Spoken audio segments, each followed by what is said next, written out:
Common ആയിട്ട് കണ്ടുവരുന്ന കരൾ രോഗങ്ങളിലൊന്നാണ് ഫാറ്റി ലിവർ. ഇത് നമുക്ക് എങ്ങനെ വീട്ടിലിരുന്ന് തന്നെ മാറ്റിയെടുക്കാം എന്നുള്ളതാണ് ഇന്നത്തെ വീഡിയോയിലൂടെ നമ്മൾ നോക്കുന്നത്. എൻ്റെ പേര് doctor Sandra Ajith, Prana nature care centre, Kollam district.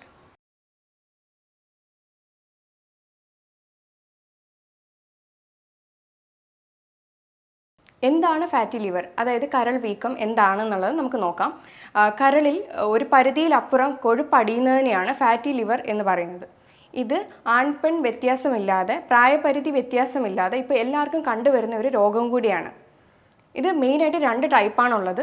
ഒന്ന്, ആൽക്കഹോളിൻ്റെ ഉപയോഗം മൂലം ഉണ്ടാകുന്നത് ആൽക്കഹോളിക് ഫാറ്റി ലിവർ ഡിസീസ് എന്ന് പറയും. Non alcoholic fatty liver disease അല്ലാതുള്ള കാരണങ്ങൾ കൊണ്ടുണ്ടാകുന്നതാണ്. ഇതിൻ്റെ കാരണങ്ങൾ പലതാണ്. അതായത് ആൽക്കഹോളിൻ്റെ ഉപയോഗം മൂലം ഉണ്ടാകുന്നത്, സ്മോക്കിങ്ങിൻ്റെ ഉപയോഗം മൂലം ഉണ്ടാകുന്നത്, പിന്നെ അതേപോലെ പല ഹൈ ആയിട്ടുള്ള കാർബോഹൈഡ്രേറ്റ്സ്, ഫാറ്റ് കണ്ടൻറ്റ് അധികമായിട്ട് എടുക്കുന്നവരിലാണെങ്കിലും, അതേപോലെ റെഡ് മീറ്റിൻ്റെ ഉപയോഗം, അതായത് മട്ടൻ, പോർക്ക്, ബീഫ് പോലെയുള്ളവ ഒരുപാട് എടുക്കുന്നവരാണെങ്കിലും, ഹൈ ആയിട്ടുള്ള ഷുഗർ കണ്ടൻറ്റ് എടുക്കുന്നവരാണെങ്കിലും ഫാറ്റി ലിവർ ഡിസീസ് കണ്ടുവരുന്നുണ്ട്. പ്രധാനമായിട്ട് ബേക്കറി പലഹാരങ്ങൾ, പ്രിസർവ്ഡ് ഐറ്റംസ്, പാക്ഡ് ഐറ്റംസ്, അങ്ങനെയുള്ള ഭക്ഷണങ്ങൾ കൂടുതലായിട്ട് കഴിക്കുന്നവരിലാണ് ഇത് കാണുന്നത്. അതുമാത്രമല്ല HFCS എന്ന് പറയുന്ന ഒരു സിറപ്പ് അടങ്ങിയ ബേക്കറി ഐറ്റംസ് ഒക്കെ കഴിക്കുന്നവരിലും ഇത് കാണുന്നുണ്ട്. കുഞ്ഞുങ്ങളിൽ ഇത് കാണാൻ കാരണവും ഇതൊക്കെ തന്നെയാണ്. ചില മെഡിസിൻ്റെ അമിതമായിട്ടുള്ള ഉപയോഗം മൂലവും ഫാറ്റി ലിവർ ഡിസീസ് കണ്ടുവരുന്നുണ്ട്. അതായത് ഡോക്ടറിൻ്റെ പ്രിസ്ക്രിപ്ഷൻ ഇല്ലാതെ തന്നെ ഒരു കോഴ്സ് കംപ്ലീറ്റ് ചെയ്തിട്ട് പിന്നെയും പ്രിസ്ക്രിപ്ഷൻ ഇല്ലാണ്ട് തന്നെ പോയിട്ട് മരുന്ന് വാങ്ങി ഉപയോഗിക്കുന്നവരാണ് നമ്മളിൽ പലരും. അപ്പോൾ അങ്ങനെയുള്ളവർക്കും ഫാറ്റി ലിവർ ഡിസീസ് കണ്ടുവരുന്നുണ്ട്. അതേപോലെ ചില ന്യൂട്രിയൻ ഡെഫിഷ്യൻസീസ് ഉണ്ടായാൽ നമുക്ക് ഫാറ്റി ലിവർ ഡിസീസ് വരാൻ ഉള്ള ചാൻസ് കൂടുതലാണ്. അതായത് വൈറ്റമിൻ B കോംപ്ലക്സിലെ കോളിൻ എന്ന് പറയുന്ന ഒരു വൈറ്റമിൻ ഉണ്ട്. അപ്പോൾ ഇതിൻ്റെ ഡെഫിഷ്യൻസി ഉണ്ടെങ്കിലും ഫാറ്റി ലിവർ വരാനായിട്ടുള്ള കാരണമാണ്. അതുപോലെ തന്നെയാണ് സെഡൻറ്ററി ലൈഫ് സ്റ്റൈലിൽ ജീവിക്കുന്നവരാണ് നമ്മളിൽ പലരും. അപ്പോൾ അങ്ങനെയുള്ളവർക്കും വ്യായാമക്കുറവുള്ളവരിലുമാണ് ഇപ്പോൾ ഫാറ്റി ലിവർ കൂടുതലായിട്ടും കണ്ടുവരുന്നത്. ഇത് മറ്റ് പല ജീവിതശൈലി രോഗങ്ങളുടെ കൂടെയും ഫാറ്റി ലിവർ കണ്ടുവരുന്നുണ്ട്. അതായത് അമിതവണ്ണം, കുടവയറ്, ഡയബറ്റിക് ഉള്ളവർക്ക്, കൊളസ്ട്രോൾ, തൈറോയിഡ്, ഇങ്ങനെയുള്ള പ്രശ്നമുള്ളവർക്കും ഫാറ്റി ലിവർ ഇതിൻ്റെ കൂടെ തന്നെ കണ്ടുവരുന്നുണ്ട്. ഫാറ്റി ലിവറിന് മെയിൻലി 4 സ്റ്റേജാണുള്ളത്. ആദ്യത്തെ 5% കൊഴുപ്പ് കരളിൽ അടിയുന്നത് സർവ്വസാധാരണമാണ്.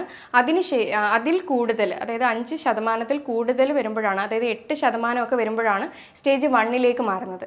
സ്റ്റേജ് 2 മാറുന്നത് 8% നിന്നും 12% വരെയൊക്കെ ആകുമ്പോഴത്തേക്ക് സ്റ്റേജ് 2 മാറുന്നുണ്ട്. 12% മുതൽ 15 വരുമ്പോഴത്തേക്കാണ് സ്റ്റേജ് 3 മാറുന്നത്. ഇത് ഈ 3 സ്റ്റേജുകൾ നമുക്കത് റിവേഴ്സിബിൾ ആണ്, നന്നായിട്ട് റിവേഴ്സിബിൾ ആവാൻ പറ്റുന്ന സ്റ്റേജുകളാണ് ഈ 3 വരുന്നത്. അപ്പം 4ാമത്തെ സ്റ്റേജ് എന്ന് പറയുന്നത് സിറോസിസിലേക്ക് ആണ് കിടക്കുന്നത്. അതായത് 15%-ലും കൂടുതലായിട്ട് ഫാറ്റ് ഡെപ്പോസിറ്റ് ചെയ്യുമ്പോഴാണ് അത് സ്റ്റേജ് 4, അതായത് സിറോസിസ് എന്ന സ്റ്റേജിലേക്ക് പോകുന്നത്. ചിലപ്പോൾ അത് ക്യാൻസറിന് തന്നെ കാരണമായേക്കാം. ഇതിൻ്റെ ലക്ഷണങ്ങളെന്ന് പറഞ്ഞു കഴിഞ്ഞാൽ മറ്റുള്ള രോഗങ്ങൾക്കുള്ളതുപോലെ തന്നെ കോമൺ ആയിട്ടുള്ള കുറച്ച് കാര്യങ്ങൾ മാത്രമാണ് നമുക്കിതിനകത്ത് കാണാൻ കഴിയുന്നത്. കാരണം ഇത് ഫാറ്റി ലിവർ ഒന്ന് പ്രോഗ്രസ് ആയി കഴിഞ്ഞ് പോകെയാണ് ഈ ഉറക്കക്കുറവും ക്ഷീണവും തളർച്ചയൊക്കെ ഉണ്ടാകുന്നത്. പിന്നെ വയറിൻ്റെ വലത് ഭാഗത്ത് മുകളിലായിട്ടുള്ള ഒരു ഡിസ്കംഫർട്ട്നെസ് ഒക്കെയാണ് പ്രധാനമായിട്ട് ഇതിന് കാണുന്നത്. വയറിനകത്തുള്ള ബുദ്ധിമുട്ട് കാരണം യൂറിനായാലും മോഷനായാലും അതിൻ്റെ ഒരു വ്യത്യാസം, അതിനകത്തുണ്ടാകുന്ന ചേഞ്ചസും അതിനകത്തൂടെ കാണാൻ പറ്റും നമുക്ക്. അതൊക്കെയാണ് ലക്ഷണങ്ങളെന്ന് പറയുന്നത്. പിന്നെ സ്കിന്നിനകത്ത് തന്നെ പല ഡിസ്കളറേഷൻസും ഉണ്ടാവും. മുഖത്ത് നീര് കെട്ടുക, പിന്നെ കണ്ണിൻ്റെ 2 സൈഡിലുമായിട്ട് നിഴലിപ്പ് പോലെ വരിക, ഇതൊക്കെയാണ് നമ്മുടെ ഫാറ്റി ലിവറിന് വരുന്ന ലക്ഷണങ്ങൾ എന്ന് പറയുന്നത്. ഇതിങ്ങനെ എന്തെങ്കിലും ഉണ്ടെങ്കിൽ ഉറപ്പായിട്ടും ഒരു ഡോക്ടറിനെ കൺസൾട്ട് ചെയ്ത് അതിന് വേണ്ടുന്ന ഒരു ഡയഗ്നോസ്റ്റിക് മെത്തേഡ് ചെയ്യുന്നതായിരിക്കും ഏറ്റവും ബെറ്റർ ആയിട്ടുള്ളൊരു കാര്യം. ഇത് നമുക്ക് അറിയണമെങ്കിൽ നമുക്ക് ബ്ലഡ് ടെസ്റ്റ് ചെയ്ത് നോക്കാവുന്നതാണ്. ബ്ലഡ് ടെസ്റ്റിൽ ലിവർ ഫങ്ഷൻ ടെസ്റ്റിന് SGOT, SGPT വാല്യൂസ് നമുക്ക് നോക്കാവുന്നതാണ്. പിന്നെ ഒരു സ്കാൻ എടുക്കാം. സ്കാൻ എന്ന് പറയുമ്പോൾ അൾട്രാസൗണ്ട് സ്കാൻ വയറിൻ്റെയും പെൽവിസിൻ്റെയും കൂടി എടുത്തു കഴിഞ്ഞാൽ അതിനകത്ത് നമുക്ക് ഗ്രേഡും കാര്യങ്ങളൊക്കെ തിരിച്ചറിയാൻ പറ്റുന്നതായിരിക്കും. പിന്നെ നമുക്ക് ഫൈബ്രോ സ്കാൻ എടുക്കാം. റെയർ ആയിട്ട് ബയോപ്സിയും ചെയ്യാറുണ്ട്. ചില ടൈം ഈ ലിവർ ഫങ്ഷൻ ടെസ്റ്റ് ചെയ്യുമ്പോൾ SGOT, SGPT വാല്യൂ നോർമലായിട്ട് കാണിക്കും.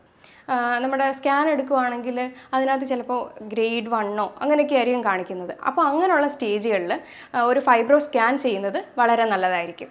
നമുക്ക് ഗ്രേഡ് 3 വരെ ലിവറിനൊരു റീജനറേറ്റീവ് കപ്പാസിറ്റി ഉണ്ട്. അതായത് തന്നെത്താനെ സുഖപ്പെടുത്താൻ ഒരു കഴിവുള്ള ഒരു ഓർഗനാണ് ലിവർ എന്ന് പറയുന്നത്. അപ്പോൾ ഗ്രേഡ് 3 ഒക്കെ ആണെങ്കിൽ നമുക്കത് തിരിച്ച് നോർമൽ ലെവലിലേക്ക് കൊണ്ടുവരാനായിട്ട് കഴിയും. എന്നാൽ ഇത് ഫൈബ്രോസിസും കഴിഞ്ഞ് സിറോസിസ് എന്ന സ്റ്റേജിലേക്ക് പോയി കഴിഞ്ഞ് കഴിഞ്ഞാൽ അതിനേക്കാളും ബുദ്ധിമുട്ടുകളാണ് ഉണ്ടാകുന്നത്. പിന്നെ വയറ്റിൽ വെള്ളം കെട്ടുക, പിന്നെ രക്തം ഛർദ്ദിക്കുക എന്നുള്ള ഒരു ബുദ്ധിമുട്ടിലേക്കൊക്കെ പോവുകയാണ് ചെയ്യുന്നത്. അപ്പോൾ അതിൻ്റെയൊക്കെ ട്രീറ്റ്മെൻറ്റ് പ്രൊസീജിയർ എന്നൊക്കെ പറയുന്നത് കുറേ കഷ്ടപ്പാടുള്ളതാണ്. അപ്പോൾ അത്രയും വരെ പോകാതെ പെട്ടെന്ന് തന്നെ ഇത് കണ്ടുപിടിച്ച് ട്രീറ്റ് ചെയ്യാനാണ് നമ്മൾ ആദ്യം ശ്രദ്ധിക്കേണ്ടത്. ഇപ്പോൾ പലരും ഡോക്ടേഴ്സിൻ്റെ അടുത്തൊക്കെ പോയിട്ട് സംസാരിക്കാറുണ്ട്, ഇങ്ങനെ ഫാറ്റി ലിവർ ഉണ്ട്. അപ്പോൾ അവരും ചില ഡോക്ടേഴ്സ് തന്നെ പറയും ഓക്കെ അത് കുഴപ്പമില്ല അങ്ങനെ. അപ്പോൾ അവരും അത് നിസ്സാരമായിട്ട് എടുക്കും. ഓക്കെ എല്ലാവർക്കും ഉള്ളതല്ലേ, ഷുഗറും കൊളസ്ട്രോളും ഒക്കെ ഉള്ളതുപോലെ തന്നെ ഫാറ്റി ലിവറും പുതിയൊരു രോഗം കൂടെ എന്നുള്ള രീതിയിൽ മാത്രമാണ് കാണുന്നത്. എന്നാൽ ശരിക്കും ഇത് അങ്ങനെ വിടാൻ പാടില്ലാത്ത ഒരു അസുഖം കൂടിയാണ്.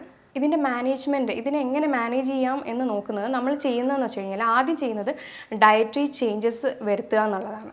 ഡയറ്ററി ചേഞ്ചസിൽ തന്നെ കുറച്ച് ഭക്ഷണങ്ങൾ ഒഴിവാക്കേണ്ടതായിട്ടും വരും, കുറച്ച് ഇൻക്ലൂഡ് ചെയ്യേണ്ടതായിട്ടും വരും.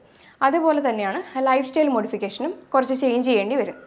ഡയറ്ററി മോഡിഫിക്കേഷനിൽ തന്നെ നമ്മൾ അധികമായിട്ട് എടുക്കുന്ന കാർബോഹൈഡ്രേറ്റ്, ഫാറ്റ്, പിന്നെ ഷുഗർ കണ്ടന്റിൽ തന്നെ bakery items, preserved item, packed items, പിന്നെ പ്രോസസ്ഡ് ഐറ്റംസ്, അതിനകത്ത് തന്നെ HFCS അടങ്ങിയ ഹൈ ഫ്രക്ടോസ് കോൺ സിറപ്പ് അടങ്ങിയ അമിതമായിട്ട് വരുന്ന ഭക്ഷണങ്ങളൊക്കെ ഒഴിവാക്കിയിട്ട് അവിടെ നമുക്ക് പ്രീബയോട്ടിക്, പ്രോബയോട്ടിക്, ഫൈബർ റിച്ച് ആയിട്ടുള്ള ഡയറ്റ് കൊണ്ടുവരാം. അപ്പോൾ പ്രീബയോട്ടിക്, പ്രോബയോട്ടിക് എന്ന് പറയുമ്പോൾ അതിനകത്ത് ഫൈബർ വരും. അതേപോലെ തന്നെ പ്രോബയോട്ടിക്കിനകത്ത് കേടും അധികം പുളിയില്ലാത്ത തൈരും കാര്യങ്ങളൊക്കെ നമ്മുടെ ഭക്ഷണത്തിൽ ഉൾപ്പെടുത്തുക. ഫൈബർ റിച്ച് ആയിട്ടുള്ളത് ഞവര അരി, ബ്രൗൺ റൈസ്, മട്ട അരി ഇതൊക്കെ കഴിക്കുന്നത് നല്ലതാണ്. അധികമായിട്ടുള്ള റെഡ് മീറ്റിൻ്റെ ഉപയോഗവും ബുദ്ധിമുട്ടുകൾ ഉണ്ടാക്കാറുണ്ട്, അതായത് പോർക്ക്, മട്ടൻ, ബീഫ് പോലെയുള്ളവ. എന്നാൽ ഇത് വൈറ്റ് മീറ്റിലേക്ക് സ്വിച്ച് ചെയ്ത് കഴിഞ്ഞാൽ അതിനകത്ത് കാട, ചിക്കൻ അതൊക്കെ വൈറ്റ് മീറ്റിൽ വരുന്നതാണ്. അപ്പോൾ അതൊക്കെ ഒന്ന് മിതമായിട്ട് കഴിക്കുന്നതുകൊണ്ട് കുഴപ്പമൊന്നും ഉണ്ടാവില്ല. പിന്നെ ഒമേഗ 3 ഫാറ്റി ആസിഡ്സ് ആയ ചെറു മത്സ്യങ്ങളും കാര്യങ്ങളൊക്കെ കഴിക്കാവുന്നതാണ്. പിന്നെ റിഫൈൻഡ് ഓയിലായിട്ടുള്ള സൺഫ്ലവർ ഓയിൽ, പാം ഓയിലൊക്കെ ഇന്ന് അവൈലബിൾ ആണ്. അതും യൂസ് ചെയ്യുന്നവരാണ് നമ്മളിൽ പലരും. സൺഫ്ലവർ ഓയിൽ എന്നൊക്കെ പറഞ്ഞു കഴിഞ്ഞാൽ ഒരുപാട് സൺഫ്ലവർ കൂട്ടിയിട്ട് ചെയ്യുന്നതായിരിക്കും സൺഫ്ലവർ ഓയിൽ. ആക്ച്വലി അത് പ്യുവർ അല്ല. അതുകൊണ്ട് തന്നെ നമ്മൾ അൺറിഫൈൻഡ് ആയിട്ടുള്ള ഓയിലിലേക്ക് പോകുന്നതായിരിക്കും ഏറ്റവും കൂടുതലും ബെറ്റർ. കോക്കനട്ട് ഓയിലും ഒലിവ് ഓയിലും ഒക്കെ ബെസ്റ്റാണ് ഇതിന്. ഇനി എന്തൊക്കെ ഭക്ഷണങ്ങൾ നമുക്ക് ഉൾപ്പെടുത്താം എന്നുള്ളത് നമുക്ക് നോക്കാം. ഫ്രൂട്ട്സ്, വെജിറ്റബിൾസ് ഒക്കെ ധാരാളമായിട്ടും നമ്മുടെ ഫുഡിൽ ഉൾപ്പെടുത്തണം. പ്രത്യേകിച്ചും ക്രൂസിഫറസ് വെജിറ്റബിൾസ്. ഇതിന് സൾഫർ കണ്ടൻറ്റ് അധികമാണ്. പിന്നെ അതുകൂടാതെ തന്നെ നമുക്ക് ഡീടോക്സിഫയിങ് കപ്പാസിറ്റി ഉണ്ടാവും ഇതിന്. അതായത് ബ്രൊക്കോളി, ക്യാബേജ്, കോളിഫ്ലവർ ഇങ്ങനെയുള്ള വെജിറ്റബിൾസ് എല്ലാം നമുക്ക് ഡയറ്റിൽ ആഡ് ചെയ്യാവുന്നതാണ്. അതേപോലെ ഫ്രൂട്ട്സ് കഴിക്കുമ്പോൾ ഫ്രൂട്ട് ജ്യൂസ് ആയിട്ട് കഴിക്കാതെ ഹോൾ ഫ്രൂട്ടായിട്ട് ഡയറക്റ്റ് കഴിക്കാനായിട്ട് ശ്രദ്ധിക്കണം. കാരണം ഇതിൻ്റെ ഫൈബേഴ്സ് എല്ലാം നശിച്ചു പോവുകയാണ് ഫ്രൂട്ട് ജ്യൂസ് ആക്കുമ്പോൾ വരുന്ന പ്രശ്നം. പിന്നെ നല്ല ലീഫി വെജിറ്റബിൾസ് ഒക്കെ നമുക്ക് ഡയറ്റിൽ ആഡ് ചെയ്യാവുന്നതാണ്. അതേപോലെ തന്നെ ഒമേഗ 3 ഫാറ്റി ആസിഡ്സ്, പിന്നെ കുറച്ച് നട്ട്സ്, സീഡ്സ് ഒക്കെ മിതമായിട്ട് കഴിച്ചു കഴിഞ്ഞാൽ നമ്മുടെ ഈ കൊളിൻ ഡെഫിഷ്യൻസി എന്തെങ്കിലും ഉണ്ടെങ്കിൽ അതൊന്ന് കോപ്പപ്പായി കിട്ടും. കൊളിൻ ഡെഫിഷ്യൻസി വന്നു കഴിഞ്ഞാൽ ഫാറ്റി ലിവർ വരാമെന്ന് ഞാൻ പറഞ്ഞായിരുന്നു. കിഴങ്ങ് വർഗ്ഗങ്ങളൊക്കെ കുറച്ചൊന്ന് അവോയ്ഡ് ചെയ്യുന്നത് നല്ലതായിരിക്കും. കാരണം ഇതിനകത്ത് കാർബോഹൈഡ്രേറ്റിൻ്റെ കണ്ടൻറ്റ് അധികമാണ്. ഇനി നമുക്ക് ലൈഫ് സ്റ്റൈലിൽ വരുത്തേണ്ട മോഡിഫിക്കേഷൻസ് എന്തൊക്കെയാണെന്ന് നോക്കാം. അതായത് ലോങ് ഗ്യാപ്പിൽ കഴിക്കുമ്പോൾ നമ്മൾ ബോഡി അത് സ്റ്റോർ ചെയ്യാനായിട്ടുള്ള ചാൻസ് കൂടുതലാണ്. അതായത് ലോങ് ഗ്യാപ്പിൽ കഴിക്കുമ്പോൾ നമ്മൾ രാവിലെ കഴിക്കാതെ ഉച്ചയ്ക്ക് ഒരു 11 മണിക്കൊക്കെ കഴിക്കുമ്പോഴത്തേക്കും അത് നമ്മൾ ഒരുപാട് കഴിക്കുകയും ചെയ്യും. അത് നമ്മുടെ ബോഡി ഫാറ്റായിട്ട് സ്റ്റോർ ചെയ്ത് വെക്കുകയും ചെയ്യും. അപ്പോൾ ഈ ഒരു ലോങ് ഗ്യാപ്പ് അവോയ്ഡ് ചെയ്യാൻ നോക്കുക.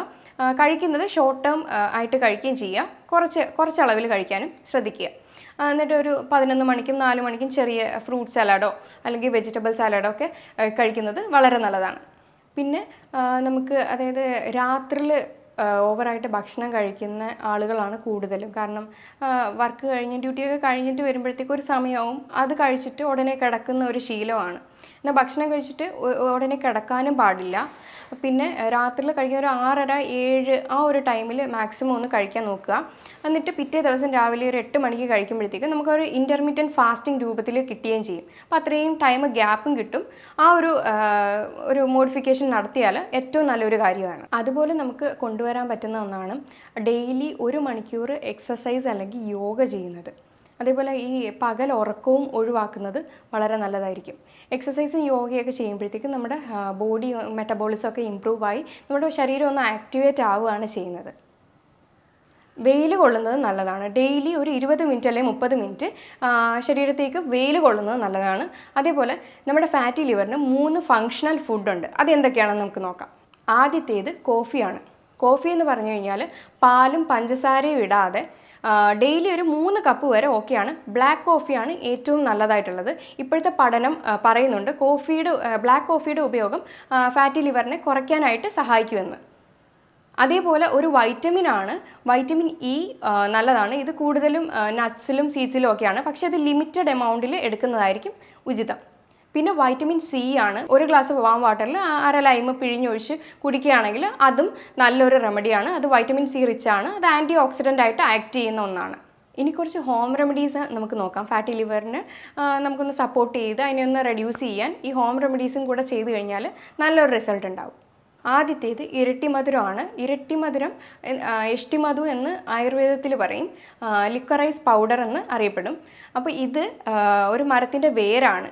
അപ്പോൾ ഇതിൻ്റെ നീര് ചതച്ചെടുത്തതിന് ശേഷം, അല്ലെങ്കിൽ ഇത് പൗഡർ ഫോമിലും അവൈലബിൾ ആണ്, അതൊരു ടീസ്പൂണോ എടുത്തിട്ട് നമ്മുടെ വീട്ടിൽ തന്നെ പൊടിച്ച മഞ്ഞൾപ്പൊടി കുറച്ചൊരു നുള്ളിൽ എടുത്തതിന് ശേഷം ഇത് നല്ല വെള്ളത്തിൽ തിളപ്പിച്ചിട്ട് അത് ഇടനേരത്തിൽ രാവിലെ 11 മണിക്കോ അല്ലെങ്കിൽ വൈകിട്ട് 4 മണിക്കോ ആയിട്ട് ഇത് കഴിക്കാവുന്നതാണ്. ആപ്പിൾ സിഡർ വിനെഗർ അര സ്പൂൺ എടുത്തതിന് ശേഷം അതൊരു ഗ്ലാസ് വെള്ളത്തിൽ നന്നായിട്ട് കലർത്തി അത് ഇടനേരത്തിൽ കഴിക്കുന്നത് നല്ലതാണ്. അടുത്തതാണ് കരിക്കിൻ വെള്ളം. അത് വീക്ക്ലി 2-3 പ്രാവശ്യം എടുക്കുന്നത് നല്ലതാണ്. അതേപോലെ തേനും മഞ്ഞൾപ്പൊടിയും കൂടെ കുറച്ച് മിക്സ് ചെയ്ത് ഡെയിലി ബേസിസിൽ കഴിക്കുന്നത് നല്ലതാണ്. ഒരിക്കലും ഒരു ഹോം റെമഡിയോ എന്തോ ആയിക്കോട്ടെ അത് കണ്ടിന്യൂസ് കുറേ നാളത്തേക്ക് എടുക്കാൻ പാടില്ല. ഒരു 10 ദിവസം എടുക്കുക, ഗ്യാപ്പ് വിടുക, പിന്നെ ആവശ്യമെങ്കിൽ മാത്രം 10 ദിവസം എടുക്കുക. അങ്ങനെ വേണം ചെയ്യാനായിട്ട്. ഇനി ഒരു ഡ്രിങ്കാണ്. 1 ഗ്ലാസ് കരിക്കിൻ വെള്ളം എടുത്തിട്ട് അതിനകത്ത് കുറച്ച് ഫ്ലാക്സീഡ് ആഡ് ചെയ്യുക, അതായത് ചണവിത്ത് എന്ന് പറയും. അപ്പോൾ ഇത് വൈറ്റമിൻ ഇ ഒക്കെ റിച്ച് ആണ്. അപ്പോൾ ഇത് ആഡ് ചെയ്തതിന് ശേഷം കുറച്ച് നാരങ്ങാനീര് ഒഴിക്കുക. അതിൻ്റെ കൂടെ സിനമൺ എന്ന് പറയുന്ന കറുവപ്പട്ട എന്ന് പറയുമ്പോൾ 2 ടൈപ്പാണുള്ളത്. മറ്റേത് പെട്ടെന്ന് ഒടിഞ്ഞു കിട്ടത്തില്ല, ഇത് പേപ്പർ പോലെ പൊടിഞ്ഞു വരും, കുറച്ച് എക്സ്പെൻസീവാണ്. അപ്പോൾ അതും കുറച്ച് ആഡ് ചെയ്തതിന് ശേഷം അതിൻ്റെ കൂടെ മഞ്ഞൾപ്പൊടിയും കൂടെ ആഡ് ചെയ്തിട്ട് ഇതെല്ലാം കൂടെ മിക്സ് ചെയ്ത് ഇതൊരു സ്നാക്കായിട്ട് എടുക്കുന്നത് നല്ലതായിരിക്കും. രാവിലെ 11 മണിക്കോ അല്ലെങ്കിൽ വൈകിട്ട് 4 മണിക്കോ കഴിക്കുന്നത് വളരെ നല്ലതാണ്. അടുത്ത ഒരു ടിപ്പാണ് സിനമൺ തന്നെ കുറച്ച് എടുത്തിട്ട് മഞ്ഞൾപ്പൊടി എടുത്ത് വെള്ളത്തിൽ നന്നായിട്ട് മിക്സ് ചെയ്ത് ഗ്രീൻ ടീ ആയിട്ട് ഇത് ചേർത്ത് കഴിക്കുന്നത് വളരെ നല്ലതാണ്. പിന്നെ ബാർലിയുടെ പൊടിയോ അല്ലെങ്കിൽ ബാർലിയോ എടുത്തിട്ട് വെള്ളത്തിൽ തിളപ്പിച്ച് അരിച്ചെടുത്ത് അതും കുടിക്കുന്നത് നല്ലതാണ്. പിന്നെ നെല്ലിക്കയുടെ ജ്യൂസ് കുടിക്കുന്നത് നല്ലതാണ്. നെല്ലിക്ക 2 എടുത്തിട്ട് കുറച്ച് വെള്ളത്തിൽ മഞ്ഞൾപ്പൊടിയും ഉപ്പും കറിവേപ്പിലയും കൂടി ഇട്ട് നന്നായിട്ട് ജ്യൂസ് അടിച്ചിട്ട് അത് കുടിക്കുന്നത് നല്ലതാണ്. ലാസ്റ്റ് ഒരു ടിപ്പും കൂടെ പറയാം. 1 ഗ്ലാസ് മോരെടുക്കുക, അതിനകത്ത് കുറച്ച് ഇന്ദുപ്പ്, കറിവേപ്പില, കുറച്ച് മഞ്ഞൾപ്പൊടിയും കൂടെ ആഡ് ചെയ്തിട്ട് ഇതും ഇടനേരത്തിൽ കഴിക്കുന്നത് വളരെ നല്ലതാണ്. അപ്പോൾ ഇത്രയൊക്കെ ചെയ്ത് കഴിഞ്ഞാൽ തന്നെ ഒരുവിധമുള്ള ഫാറ്റി ലിവറൊക്കെ നമുക്ക് വീട്ടിൽ നിന്ന് തന്നെ മാറ്റിയെടുക്കാവുന്നതാണ്. പിന്നെ ഒരു 21 ദിവസത്തെ ഡീറ്റോക്സ് പ്രോഗ്രാമിലേക്ക് വന്നു കഴിഞ്ഞാൽ നമ്മൾ നന്നായിട്ട് ബോഡിയെല്ലാം ഡീറ്റോക്സ് ചെയ്ത് നല്ല മെറ്റബോളിസമൊക്കെ ഇമ്പ്രൂവ് ആയി ഒരു 3 മാസം കൊണ്ടൊക്കെ തന്നെ ഒരു ഗ്രേഡ് 2 ആയാലും 3 ആയാലും നമുക്ക് അത്യാവശ്യം പെട്ടെന്ന് തന്നെ പഴയ സ്റ്റേജിലേക്ക് കൊണ്ടുവരാൻ പറ്റുന്ന ഒരു രോഗമാണ് ഫാറ്റി ലിവർ എന്ന് പറയുന്നത്. ഈ പറഞ്ഞ കാര്യങ്ങളിൽ എന്തെങ്കിലും ഡൗട്ടോ കാര്യങ്ങളോ ഉണ്ടെങ്കിൽ താഴെ തന്നിരിക്കുന്ന നമ്പറിലേക്ക് കോൺടാക്റ്റ് ചെയ്യാവുന്നതാണ്. ഇനി അടുത്തൊരു വീഡിയോയുമായി കാണുന്നവരെ താങ്ക് യു.